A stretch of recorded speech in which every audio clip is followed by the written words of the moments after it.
Over the last year, I was considering the idea of stopping cosplay altogether. The excitement was gone, the confidence wasn't there, and honestly, I didn't feel like I belonged in it anymore.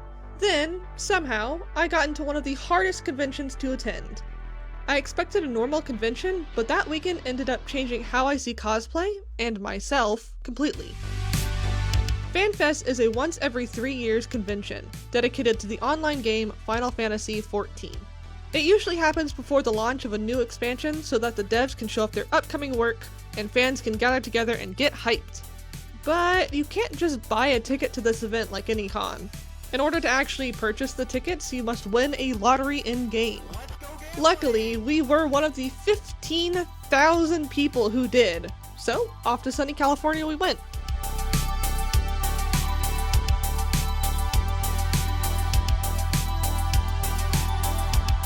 We got to Anaheim a day early so that we could get our registration and head to Disney because, well, when in Anaheim.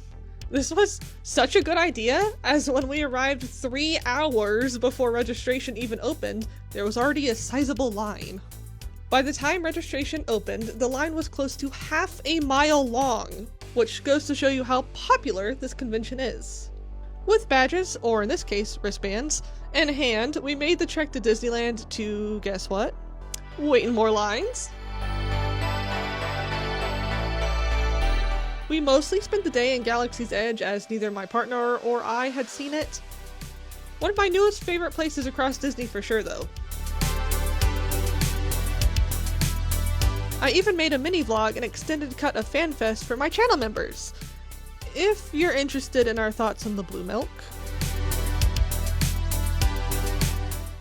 We ended our day with the Star Wars light show and tucked in for the start of FanFest.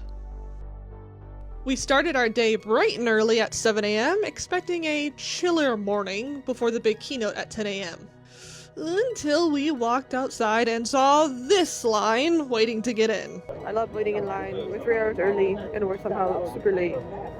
If you don't know, the keynote is the main and first event at FanFest, where the devs will be announcing the newest expansion as well as upcoming changes. I was worried we wouldn't get seats when we got in line, but the Final Fantasy team was prepared for the massive and enthusiastic crowd, and we ended up somewhere in the middle. If I seemingly go quiet during that time period, mind your business. Thank you. After the keynote, it was our time slot to go get merch. Yes, there is indeed a reservation system in order to go buy the merch. Final Fantasy fans do not mess around when it comes to the branded merch. And yes, of course, they had blind boxes. What do you expect? We had some time to kill before the next showcase was going to start, so we decided to check out the exhibit hall. This was a huge space inside, filled with themed areas, photo opportunities, and minigames. I really wanted to try out the minigames, but each one had lines that lasted at least an hour. Which was an issue because if you wanted decent seats, or any seats at all, for main events, you needed to be sat 2 hours before the scheduled start. This was my biggest issue with FanFest. If you are in a crowded event and you save more than one spot, I'm sending you directly to Mega Hell. As one event was finishing, I was able to snag 2 seats close to the front, which was perfect for the upcoming cosplay show! This was one of the events I was most excited for, after the keynote, of course. As a cosplayer myself, it's always so inspiring and fun to see fellow cosplayers show off their hard work or make audiences laugh with their funny skits. It is also not a contest either. There's no prejudging, no scores, no winners, just a runway. You can just show off how cool you look. And look cool they did. Speaking of cosplay, I actually made a brand new one for this event. I have been a cosplayer since 2019, but these past few years I had fallen out of love for it. I love making things. This channel is evidence of it. But my evil brain kept me from starting any new projects. You'll never look as good as you think in this cosplay. People are going to comment XYZ mean thing when you post this cosplay. This character isn't even popular. Why even bother? Your work sucks, just give up. It doesn't help that it feels like the internet has gotten meaner towards people enjoying hobbies, so I stopped. That was until we had gotten the tickets for FanFest. I knew I wanted something game related to wear, even if it was simple. That is when I decided on the Chocobo Keeper. There's one in every town, they all have different body types and skin colors, and let's be real, the helmet is really cute. My main goals for this cosplay were comfort, durability, and re-wearability. For comfort, I chose a natural fiber, linen to be exact, so that way the outfit was cool and breathable. I also made the tunic slightly oversized and the pants had an elastic waistband. For durability, I used French seams, rolled hems, and facings to make sure that there were no raw edges. No hot glue here!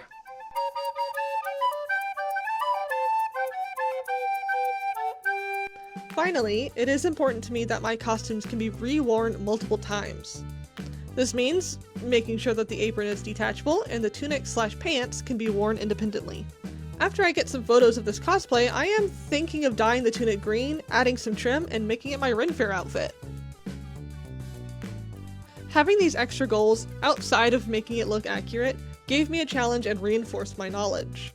I even tapped into the community resources and purchased the 3D files for the mask from the Dangerous Ladies. This made making the mask 100 million times easier because I didn't have to pattern it or anything. Don't let someone shame you for using resources when making art, whether that comes from cosplay, fursuit making, or traditional art. More suffering does not equal better art.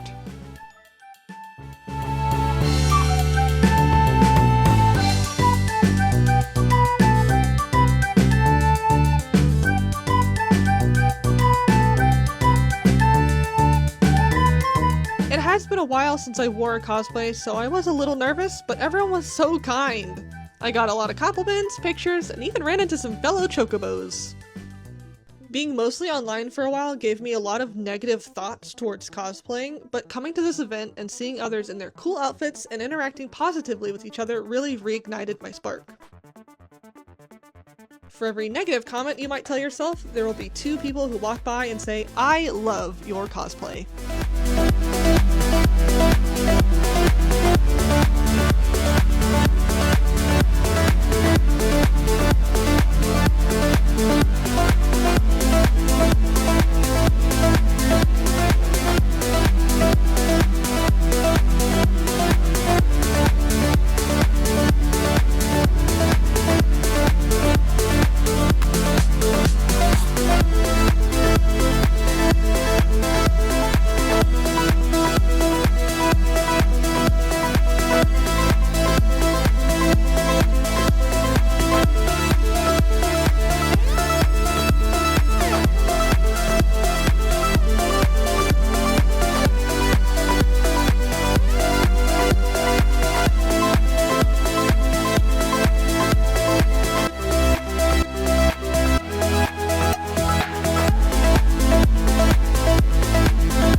Around Anaheim, there were also stores that were participating in themed collabs. We stopped by Requiem Cafe, which is a fantasy, sci-fi themed drink and dessert cafe, and they had a fully themed menu. We couldn't help ourselves and each ordered a dessert and drink, but there were still plenty of items we didn't even try. They had themed areas to dine in, my favorite being the fantasy area, with cutouts of the characters and little Easter eggs sprinkled throughout. My favorites were the Pudding Ways flan and Dark Decades. The flan was thick and had a strong caramel flavor, but did not taste overly sweet. The drink was a mix of pomegranate lemonade and fruit popping boba. Very refreshing and not too sour, and the crystal one was such a cute touch. If you're in Anaheim, they'll be continuing this event until May 17th. The next themed place was Jollibee. Final Fantasy is doing a nationwide collab with them, but the store in Anaheim was decorated to match the game. They had themed stickers and characters, all enjoying the chain's fried chicken of course. There was even an aetheryte to attune to, so you could return and get more chicken. In order to get the in-game emote, Final Fantasy players go crazy over limited time items, you needed to order the bucket of fried chicken and a drink. I had never had Jollibee before, but it was delicious! I'm currently thinking about getting more here in Texas if it wasn't so far away. The final event for FanFest was the Primals concert. It was the most perfect wrap-up for the event, a giant group of people enjoying one thing, forgetting about any negativity or drama surrounding them. It was a little bittersweet actually. As we were shuffling out of the large crowd, it occurred to me that this event wouldn't happen here again for 3 whole years. It made me sad, but also glad I had the opportunity to attend this year and participate in such a wonderful community. It just goes to show you that online can put a magnifying glass on toxic topics and people, making participating in community harder. So go out there, meet people who love what you love, talk about it, create things for it, and uplift those around you. If you cannot, try to focus less on negativity or drama online and instead uplift the really awesome people in your community. Thank you so much for watching, and I hope to see you around next time. Bye-bye.